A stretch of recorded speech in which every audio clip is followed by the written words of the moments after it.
Assalamualaikum warahmatullahi wabarakatuh. Hamidan wa musallian alhamdulillahi rabbil alamin. Allahumma sholli ala sayyidina Muhammad wa ala ali Muhammad amma ba'du. Teman-teman sekalian, pemirsa YouTube yang dimuliakan oleh Allah Subhanahu wa taala, kita sudah memasuki bulan Sya'ban. Sebentar lagi kita memasuki bulan suci Ramadan. Untuk merefresh dan mempelajari lagi agar kita di dalam bulan suci Ramadan, puasa kita, ibadah Ramadan kita ini diterima oleh Allah Subhanahu wa taala, maka kita wajib mempelajari, mengulang lagi tentang fikih puasa. Kali ini saya akan menjelaskan tentang puasa dengan syarat wajibnya, rukunnya dan sebagainya yang saya ambil dari kitab yang ditulis Fikih Sunnah Imam Syafi'i yang saya ambil dari matan Abu Suja Al-Asfahani. Kenapa saya pilih kitab ini? Karena kitab ini ringkas dan lengkap sehingga kemudian bisa mudah dipahami oleh kaum muslimin. Teman-teman sekalian, puasa ya, jadi syarat wajibnya puasa. Jadi syarat wajib puasa itu ada 3 perkara. Yang pertama adalah Islam dan baligh.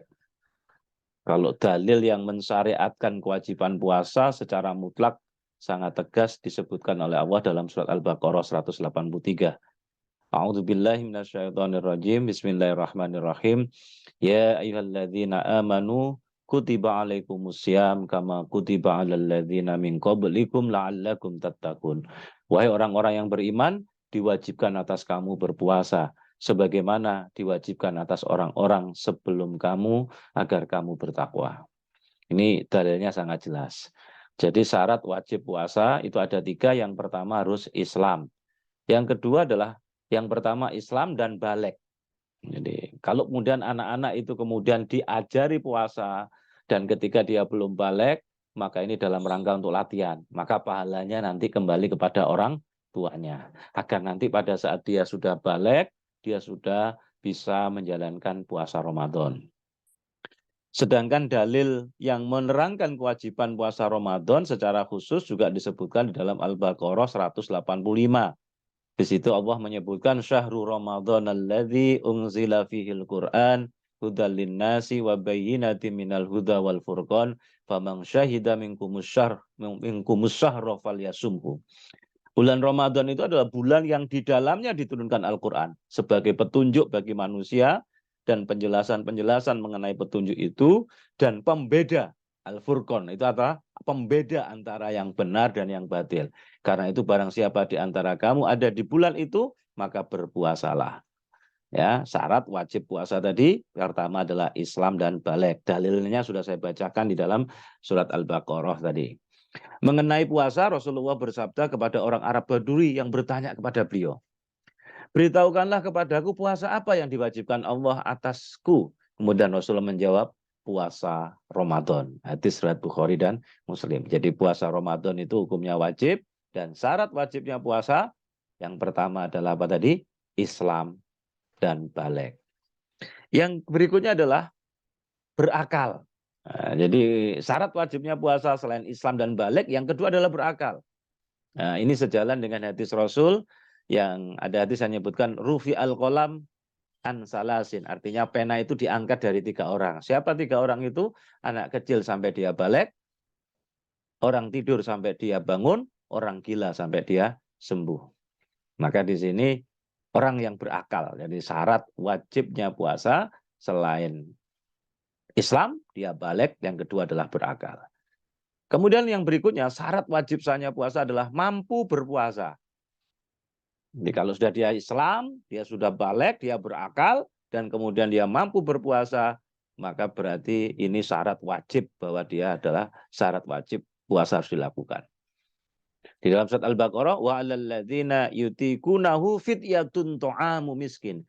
Dan bagi orang yang berat menjalankannya, wajib membayar fidyah, yaitu memberi makan seorang miskin.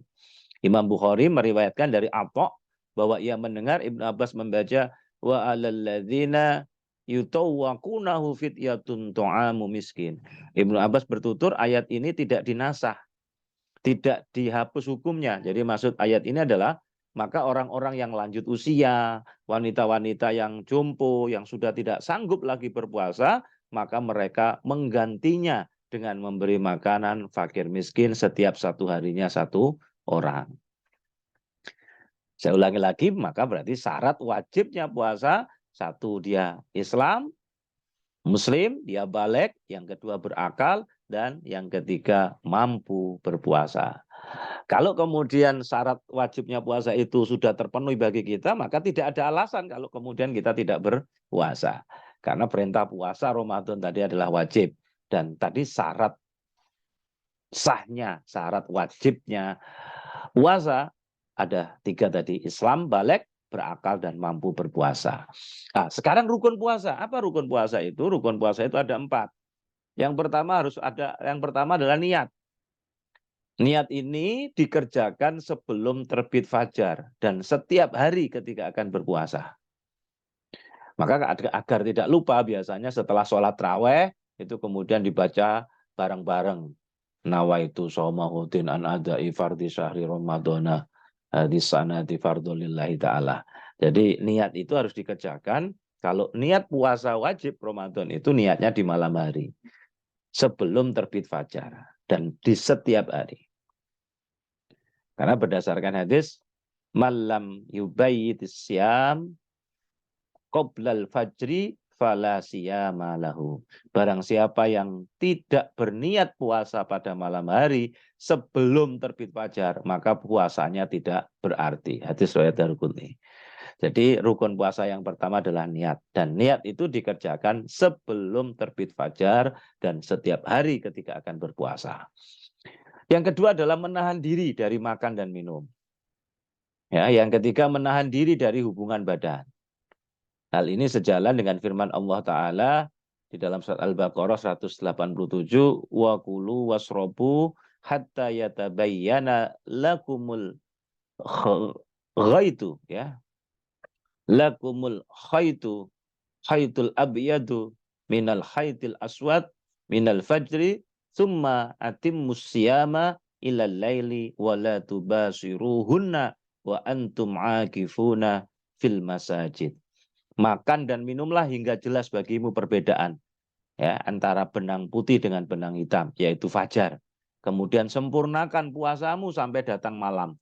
Tetapi jangan kamu campuri mereka ketika kamu beritikaf di dalam masjid. Jadi makna kata di dalam ayat ini, benang putih itu ialah cahaya siang. Sedangkan benang hitam adalah kegelapan malam. Fajar adalah cahaya yang tampak membentang di ufuk. Dengan datangnya fajar, maka malam itu telah berakhir dan subuh telah tiba. Mencampuri itu artinya berarti melakukan hubungan badan dengan suami atau istri. Sedangkan itikaf adalah berdiam diri di masjid. Jadi rukun puasa ada 4. Yang pertama tadi niat, yaitu dikerjakan sebelum terbit fajar dan di setiap hari ketika akan berpuasa. Dan yang kedua adalah menahan diri dari makan dan minum, menahan diri dari hubungan badan. Ya, mulai dari apa? Terbit fajar sampai kemudian beduk maghrib. Kemudian berikutnya adalah menahan diri dari muntah dengan sengaja. Nah, jadi muntah dengan sengaja itu bisa membatalkan puasa. Berdasarkan apa hadis? Man zara'ahu qai'un wa huwa shaimun falaisa alaihi qada'un wa in istaqa'a falyaqdi. Barang siapa muntah karena tidak sanggup menahannya, maka tidak wajib qada. Jadi kalau muntah yang tidak disengaja tidak wajib qada. Tapi barang siapa yang muntah dengan sengaja, maka dia harus mengkodoknya. Hadis riwayat Abu Dawud dan Tirmidzi. Ini rukun puasa. Ya, ini saya ambilkan dari kitab fikih sunnah madhab Syafi'i yang matanya Abu Suja. Kenapa tadi saya pilih kitab ini? Ini lebih ringkas dan mudah sekali kita bisa memahaminya, dan hari ini kita jelaskan di tengah-tengah masyarakat pada Anda semua. Sehingga nanti pada saat memasuki bulan suci Ramadan, kita sudah tahu, oh syarat wajibnya puasa itu apa, rukun puasa itu apa. Nah, apa hal-hal yang membatalkan puasa? Nah, di dalam kitab ini dijelaskan apa saja hal-hal yang membatalkan puasa. 1, memasukkan sesuatu dengan sengaja ke dalam perut. Ya apa saja, kalau memasukkan sesuatu dengan sengaja ke dalam perut, maka ini termasuk membatalkan puasa. Memasukkan sesuatu dengan sengaja ke lubang yang berada di kepala. Nah, yang berada di kepala itu apa? Hidung, mulut, telinga. Nah, ini. Muntah dengan sengaja, ini juga membatalkan puasa. Kemudian berhubungan badan dengan sengaja melalui kemaluan. Ya, keluar mani dengan sengaja. Ya, menyentuh dengan syahwat, mencium dan lain-lainnya sampai keluar mani dengan sengaja, maka ini juga membatalkan puasa. Kemudian mengalami haid bagi wanita, mengalami nifas, ya, menjadi gila. Nah, kalau sudah menjadi gila maka batal puasanya. Murtad. Kalau murtad pada orang-orang tersebut berarti keluar dari Islam, berarti keluar dari kewajiban beribadah. Nah, tadi kan syarat wajibnya puasa adalah apa? Muslim dan baligh. Maka kalau murtad maka berarti itu hal yang membatalkan puasa. Jadi saya ulangi, hal-hal yang membatalkan puasa itu apa saja? Satu, memasukkan sesuatu dengan sengaja ke dalam perut. Nah, clear ya, tidak usah perjelasan. Itu memasukkan sesuatu dengan sengaja ke lubang yang berada di kepala. Nah, memasukkan obat lewat kubul atau dubur. Ini juga tidak boleh kalau ini puasa. Muntah dengan sengaja. Ya, berhubungan badan dengan sengaja melalui kemaluan, keluar mani dengan sengaja, misalnya menyentuh dengan syahwat, mencium dan sebagainya sampai keluar mani, maka ini juga membatalkan puasa. Mengalami haid, mengalami nifas, menjadi gila, murtad. Kenapa murtad itu membatalkan puasa? Karena syarat wajibnya puasa itu Islam dan baligh. Nah, kalau dia murtad kan berarti dia sudah keluar dari Islam. Ini hal-hal yang membatalkan puasa. Maka ini harus perlu kita perhatikan dan harus hati-hati. Sehingga nanti pada saat ketika kita memasuki bulan Ramadan dan kita melaksanakan ibadah Ramadan, kita sudah paham betul tentang fikih puasa ini. Dan sekarang adalah apa saja sunnah-sunnah puasa. Nah, di antara sunnah-sunnah puasa yang pertama adalah menyegerakan berbuka. La yazalun nas bi khairin ma ajjalul fitrah. Manusia akan selalu dalam kebaikan selama mereka menyegerakan berbuka puasa. Adapun yang lebih utama di dalam berbuka yaitu dengan beberapa butir kurma, beberapa teguk air, lalu kemudian menunaikan sholat maghrib, baru setelah itu menyantap makanan yang dihidangkan atau yang dikehendaki. Ini penjelasan di dalam kitab fikih sunnah madhab syafi'i. Menyegerakan buka ini termasuk sunnah-sunnah puasa. Kemudian mengakhirkan makan sahur. La tazalu ummati, kata Rasul, bi khairim ma ajjalul iftara wa akharus suhur. Jadi umatku itu akan selalu berada dalam kebaikan selama mereka menyegerakan berbuka puasa dan mengakhirkan makan sahur. Hadis riwayat Ahmad. Jadi cara mengakhirkan makan sahur adalah dengan berhenti makan dan minum tepat menjelang terbit fajar. Saya ulangi, tepat menjelang terbit fajar. Imam Bukhari meriwayatkan dari Anas Ibnu Malik bahwa Rasulullah makan sahur bersama Zaid bin Sabit. Setelah selesai makan sahur, beliau beranjak ke masjid untuk mengerjakan sholat subuh. Kami bertanya kepada Anas, berapa lama ya Rasul jarak waktu antara selesainya makan sahur, mereka berdua dengan masuknya waktu sholat. Kemudian Anas menjawab, kira-kira selama membaca 50 ayat. Nah, kalau sekarang ini dibuat apa? Bacaan tarhim itu ya. 50 ayat. Jadi berapa lama jarak waktu antara selesainya makan sahur, mereka berdua dengan masuknya waktu sholat. Anas menjawab kira-kira selama membaca 50 ayat-ayat suci Al-Quran. Kemudian apalagi sunnah-sunnah puasa, berikutnya adalah meninggalkan kata-kata yang keji dan mungkar. Nah, kata-kata yang keji dan mungkar diantaranya mencela, mengumpat, membicarakan kejelekan orang lain, dan sebagainya. Imam Bukhari meriwayatkan dari Abu Hurairah bahwa Rasulullah Shallallahu Alaihi Wasallam bersabda, "Malam yada qaulaz zuri wal amala bihi falaisa lillahi hajatun fi ayyada'a ta'amahu wa sarabah." Barang siapa yang tidak meninggalkan perkataan dusta dan prakteknya, maka Allah tidak membutuhkan apapun dari tindakannya meninggalkan makan dan minum. Jadi Allah tidak membutuhkan puasanya. Ada 5 hari yang diharamkan berpuasa, yaitu hari raya Idul Fitri, Idul Adha, dan 3 hari Tasyrik, yaitu tanggal 11, 12, 13 Zulhijjah. Nah, ini diperjelas di dalam hadis riwayat Muslim dari Abu Hurairah. Ia berkata bahwa Rasulullah SAW melarang puasa pada 2 hari, yaitu puasa pada hari raya Idul Adha dan hari raya Idul Fitri. Di dalam hadis yang lain dari Muslim meriwayatkan dari Ka'ab bin Malik, ia mengatakan bahwa Rasulullah mengutusnya bersama Aus bin Al-Hadsan pada hari-hari tasyrik. Beliau bersabda, annahu la yadkhulul jannah illa mu'minun wa ayyamu mina ayyamu aklin wa syurbin. Artinya sesungguhnya tidak akan masuk surga selain orang mukmin, dan hari-hari di Mina, hari-hari tasyrik adalah hari-hari makan dan minum. Maka berarti hari tasyrik itu tidak boleh berpuasa. Nah, demikian juga ada penjelasan dimakruhkan berpuasa pada hari yang diragukan, yaumus syak, yaitu kecuali jika bertepatan dengan puasa sunnah yang biasa dia kerjakan. Misalnya hari yang diragukan itu adalah tanggal 30 pada bulan Sya'ban, di mana orang-orang ragu apakah ini masuk bulan Sya'ban atau sudah masuk bulan Ramadan. Sedangkan yang lebih muktamad, yang lebih dipegang di dalam mazhab Syafi'i, maka puasa pada hari itu haram dan tidak sah, sesuai dengan hadis yang diriwayatkan oleh Abu Daud, bahwa Rasulullah Muhammad SAW bersabda, man somal yauma alladhi yasukku fihin nas faqad aso Abul Qasim sallallahu alaihi wasallam. Barang siapa berpuasa pada hari yang diragukan manusia, maka ia telah menyalahi ajaran Abu Qasim. Yang dimaksud dengan Abu Qasim itu adalah Rasulullah sallallahu alaihi wasallam. Adapun pendapat Abu Suja yang menulis kitab ini, beliau mengatakan bahwa masalah ini adalah makruh. Maka dimaksudkan dengan makruh tahrim, makruh yang lebih dekat pada keharaman. Jadi tetap sesuai dengan pendapat mazhab yang diakui. Maka puasa pada setengah terakhir bulan Sya'ban, ya, hukumnya haram. Hal ini berdasarkan hadis tadi. Idan tasofas Sya'ban fala tasum. Apabila sudah memasuki setengah terakhir bulan Sya'ban, maka janganlah kalian berpuasa.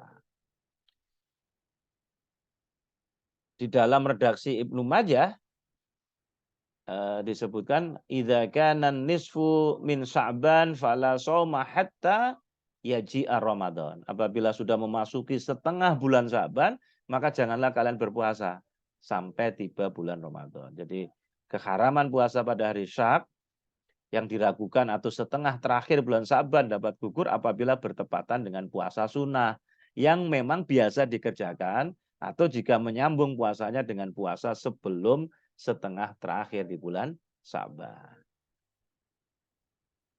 Nah, bagaimana dengan berhubungan badan di siang hari pada bulan Ramadan? Penjelasan di dalam kitab ini, barang siapa melakukan hubungan badan dengan sengaja pada kemaluan di siang hari di bulan Ramadan, maka ia wajib mengkodok puasa tersebut dan membayar kafarot. Adapun kafarotnya itu adalah apa? Memerdekakan budak yang beriman. Apabila tidak mampu, maka ia wajib berpuasa 2 bulan berturut-turut. Maka hati-hati, jika tidak mampu juga, maka wajib memberi makan 60 orang miskin. Ya, selain tadi mengkodok puasa, dia juga harus membayar kafarot. Nah, di antara membayar kafarot itu, satu bisa memerdekakan budak. Kalau tidak mampu, maka ia wajib puasa 2 bulan berturut-turut. Jika tidak mampu juga, maka dia wajib memberi makan 60 orang miskin. Masing-masing orang miskin sebanyak 1 mud. Jadi 1 mud itu kira-kira setengah liter makanan pokok. Nah, Imam Bukhari dan Imam Muslim pernah meriwayatkan dari Abu Hurairah yang mengatakan, satu saat ketika kami sedang duduk bersama Rasulullah SAW, tiba-tiba ada seorang laki-laki yang datang seraya berkata, ya Rasulullah, celakalah saya. Kemudian Rasul menanggapi, ada apa denganmu? Orang itu menjawab, saya telah melakukan hubungan badan dengan istriku saat sedang berpuasa di siang hari. Dalam riwayat yang lainnya, yaitu pada bulan Ramadan, Rasulullah bertanya, apakah engkau memiliki seorang budak untuk dimerdekakan? Orang itu menjawab, tidak ya Rasulullah. Kemudian Rasulullah bertanya lagi, apakah engkau sanggup berpuasa 2 bulan berturut-turut? Ya, menjawab tidak. Kemudian Rasulullah bertanya lagi, apakah engkau memiliki makanan untuk diberikan kepada 60 orang miskin? Ya, menjawab tidak. Kemudian Rasulullah terdiam sejenak. Dalam suasana seperti itulah datanglah seorang sahabat menyerahkan sekarung kurma kepada beliau. Saat itu juga beliau bertanya, di mana orang yang bertanya tadi? Kemudian orang tersebut menjawab, aku di sini ya Rasul. Beliau berkata, ambillah kurma ini dan sedekahkanlah. Kemudian laki itu berkomentar, apakah aku menyedekahkannya pada orang yang lebih miskin dariku? Demi Allah, tidak ada di kota ini keluarga yang lebih miskin daripada keluarga kami. Mendengar itu Rasulullah tertawa hingga kelihatan gigi gerahnya dan berkata, kalau begitu jadikanlah ini sebagai makanan keluargamu. Jadi Anda bisa bayangkan, ini ternyata orang yang paling miskin di kota itu. Akhirnya dia tidak bisa beri kafarat, udah dikasih oleh para sahabat, terus suruh nyedekahkan, ternyata orang yang paling miskin di kota itu dirinya. Nah, jadi tidak diperbolehkan bagi seorang yang fakir, yang mampu memberi makan keluarganya untuk menyerahkan kafarat kepada keluarganya sendiri. Demikian pula dengan kafarat-kafarat jenis lain. Karena yang disebutkan dalam hadis tersebut itu khusus bagi laki-laki yang bertanya kepada Rasulullah Muhammad SAW. Baik, pertanyaan berikutnya, bagaimana cara mengganti puasa orang yang sudah meninggal? Nah, ini ada yang bertanya gitu. Bagaimana cara mengganti puasa orang yang sudah meninggal? Apabila seseorang meninggal dunia, sedangkan ia memiliki utang puasa Ramadan yang belum dikodok, ya, yang belum dikodok, misalnya dia meninggal, dia punya utang puasa Ramadan yang belum dikodok, maka dapat diganti dengan memberi makan orang miskin. Ya, masing-masing hari dengan 1 mud makanan pokok di daerah tersebut. Misalnya gandum, beras, atau dan lain sebagainya. 1 mud itu kalau ukuran kita ya sama dengan sekitar 600 gram lah. Nah, biaya ini diambil dari harta peninggalan jenazah. Selayaknya seperti membayar utang. Apabila dia tidak meninggalkan harta, maka orang lain diperbolehkan untuk membayarkannya. Dan dengan itu kewajiban orang tersebut telah gugur. Abu Dawud meriwayatkan dari Ibnu Abbas, ia berkata, apabila seseorang sakit pada bulan Ramadan, kemudian dia meninggal dunia dan belum berpuasa, maka dapat diganti dengan memberi makan atau memberi makan fakir miskin tadi dari puasa yang dia tinggalkan, yang tidak. Namun yang lebih utama dari memberi makan orang miskin adalah apabila wali almarhum mengkodok puasanya yang tertinggal. Atau siapapun yang diberi izin oleh almarhum sebelum meninggal dunia. Ataupun ahli warisnya. Jadi mengkodok puasa orang yang sudah meninggal dunia atau membayarnya dengan memberi makan orang miskin berlaku bagi orang yang tidak puasa karena mempunyai udzur. Dan sudah memiliki kemampuan untuk mengkodok puasanya yang tertinggal. Seperti orang yang sudah sembuh dari sakit sebelum meninggal dunia. Dia memiliki waktu yang cukup untuk mengkodok puasanya yang tertinggal. Namun ia belum mengkodoknya. Demikian juga orang-orang yang berbuka tanpa udzur secara mutlak. Adapun orang-orang yang berbuka karena udzur dan belum memiliki kesempatan untuk mengkodok puasanya, lalu ia meninggal dunia sebelum udzurnya hilang, atau setelah udzurnya hilang, tapi belum cukup waktu untuk mengkodoknya, maka ia tidak diwajibkan mengkodok puasanya atau membayar fidyah, yaitu memberi makan orang miskin dan tidak berdosa. Ya, saya ulangi lagi.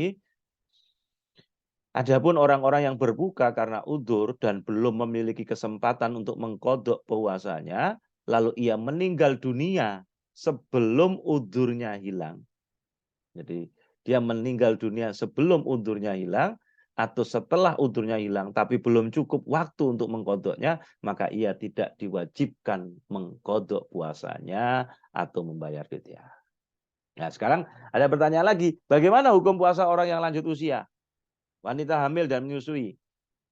Maka apabila seseorang itu sudah lanjut usia dan dia tidak sanggup lagi berpuasa, maka ia diperbolehkan berbuka puasa dan mengganti setiap hari puasanya dengan memberi makan orang miskin sebanyak 1 mud. Bagaimana dengan jika wanita hamil? Kalau jika wanita hamil atau menyusui khawatir akan bahaya yang menimpa dirinya, maka ia boleh tidak berpuasa dan wajib bagi mereka untuk mengkodok puasa yang ditinggalkan pada waktu yang lainnya.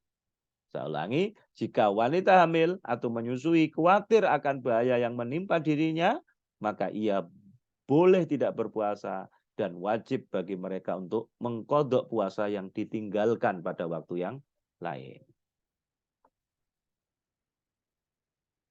Apabila wanita hamil dan menyusui khawatir akan bahaya yang menimpa bayi mereka, ya, khawatir terhadap bayi mereka yang ia kandung atau ia susui, maka mereka boleh tidak berpuasa. Dan wajib bagi mereka untuk mengkodok puasa yang ditinggalkannya dan juga membayar kafarot sebesar 1 mud setiap hari. Saya ulangi, tadi kalau wanita hamil tadi atau menyusui khawatir akan bahaya yang menimpa dirinya bukan bayinya, maka ia boleh tidak berpuasa dan wajib bagi mereka untuk mengkodok puasa saja. Mengkodok puasa yang ditinggalkan pada waktu yang lain tanpa membayar fidyah. Tetapi apabila wanita hamil dan menyusui khawatir akan bahaya yang menimpa bagi bayi yang mereka kandung atau yang mereka susui, maka mereka boleh tidak berpuasa. Dan wajib bagi mereka untuk mengkodok puasa yang ditinggalkannya dan juga membayar kafarot. Jadi mengkodok puasanya dan juga membayar kafarot sebesar 1 mud setiap hari. Abu Dawud meriwayatkan dari Ibnu Abbas, ia berkata Allah Ta'ala berfirman, dan wajib bagi orang-orang yang berat menjalankannya jika mereka tidak puasa membayar fidyah. Jadi ayat ini merupakan ruksoh keringanan bagi orang-orang yang lanjut usia. Dan wanita-wanita jompo yang tidak sanggup berpuasa, maka mereka hanya membayar fidyah. Mereka boleh menggantinya dengan memberi makan seorang miskin pada setiap hari yang ditinggalkannya. Demikian juga wanita hamil dan menyusui. Apabila mereka khawatir akan bahaya yang akan menimpa bayi mereka, maka mereka diperbolehkan berbuka dan menggantinya dengan memberi makan orang miskin. Jadi kalau khawatir akan bahaya bayinya, maka juga dia mengkodok puasa yang ditinggalkannya, juga membayar kafarot. Tetapi kalau ibu hamil tadi dan menyusui khawatir akan bahaya menimpa dirinya, maka dia hanya mengganti mengkodok puasa di hari yang lainnya. Nah, sekarang bagaimana hukum puasa orang yang sakit dan musafir? Nah, ini orang-orang yang sakit dan musafir yang melakukan perjalanan jauh boleh tidak berpuasa dan mengganti puasa yang ditinggalkannya pada waktu yang lain. Ini dasarnya adalah wa man kana maridun aw ala safarin fa iddatum min ayyamin ukhra. Dan barang siapa sakit atau dalam perjalanan lalu ia berkata, maka wajiblah baginya berpuasa sebanyak hari yang ditinggalkannya. Jadi orang sakit dan musafir yang melakukan perjalanan jauh boleh tidak berpuasa dan mengganti puasa yang ditinggalkannya pada waktu yang lain. Artinya barang siapa pada saat bulan Ramadan menderita penyakit yang menghalanginya untuk berpuasa. Jadi penyakit yang menghalangi untuk berpuasa. Tapi kalau penyakit panu, penyakit gatal ya enggak boleh mudah enggak berpuasa. Atau melakukan perjalanan jauh, maka ia boleh tidak berpuasa, mengganti puasa yang ditinggalkannya pada hari lain di luar bulan Ramadan. Sebanyak hari yang dia tinggalkan setelah udzur tersebut hilang. Nah, sekarang pertanyaan lagi, bagaimana hukum itikaf? Nah, apa sih itikaf itu? Itikaf itu adalah berdiam diri di masjid untuk mendekatkan diri kepada Allah. Ini hukumnya sunnah. Lah syaratnya itikaf itu ada 2. Yang pertama niat, yang kedua berdiam diri di dalam masjid. Nah, berdiam diri di dalam masjid, kemudian dia bisa zikir dalam hati, bisa dan sebagainya. Lah, berdasarkan hadis dari Imam Bukhari dan Muslim meriwayatkan dari Aisyah, ia berkata Rasulullah SAW selalu beritikaf pada 10 terakhir bulan Ramadan sampai beliau wafat. Kemudian sepeninggal beliau, para istrinya juga melakukan itikaf. Di dalam hadis lain, Bukhari juga meriwayatkan dengan redaksi yang panjang dari Aisyah. Di dalamnya tertulis bahwa Rasulullah SAW melakukan itikaf pada 10 hari terakhir. 10 hari terakhir di bulan Syawal. Jadi bulan Ramadan dan 10 terakhir bulan Syawal. Orang yang beritikaf tidak boleh keluar dari masjid kecuali untuk keperluan mendesak. Atau udzur seperti haid, sakit, atau setiap perkara yang tidak memungkinkan meneruskan itikaf. Jadi ketika kita masuk dalam masjid, benar niat aja itikaf. Berdiam diri di masjid untuk mendekat kepada Allah. Boleh dengan zikir dalam hati, boleh dengan membaca Al-Quran. Karena syaratnya hanya ada 2 ya nih. Tadi niat itikaf karena Allah, kemudian berdiam diri di dalam masjid. Jadi bukan ngalap Lailatul Qadar, berdiam diri di pos kampling. Nah, itu bukan itikaf. Imam Bukhari dan Muslim meriwayatkan dari Aisyah, ia berkata Rasulullah SAW memiringkan kepalanya kepadaku saat beliau sedang berada di masjid itikaf. Lalu aku menyisir rambutnya. Beliau tidak pernah keluar dari masjid ketika itikaf kecuali karena kebutuhan mendesak. Berhubungan badan membatalkan itikaf. Hal ini sesuai dengan firman Allah, wala tubashiruhunna wa antum akifuna fil masajid. Janganlah kamu mencampuri mereka itu sedang kamu beritikaf di dalam masjid. Maksudlah Maksudnya apa? Janganlah kamu melakukan hubungan badan dengan istrimu ketika kamu sedang mengerjakan iktikaf. Mungkin ini teman-teman sekalian beberapa poin penting secara ringkas tentang fikih puasa. Mudah-mudahan bisa dipahami dengan jelas sehingga ketika kita memasuki bulan suci Ramadan, kita menjalankan ibadah puasa, kita sudah tahu tentang fikih puasa sehingga kemudian kita bisa melaksanakan dengan baik. Mudah-mudahan kita bisa menangi bulan suci Ramadan di tahun ini sehingga kemudian kita bisa benar-benar memanfaatkan Ramadan ini seakan-akan menjadi Ramadan terakhir bagi hidup kita. Sehingga kemudian kita sekuat tenaga untuk memperbanyak amalan-amalan ibadah, termasuk ibadah wajib puasa di bulan suci Ramadan. Kurang dan lebihnya saya mohon maaf. Wassalamualaikum warahmatullahi wabarakatuh.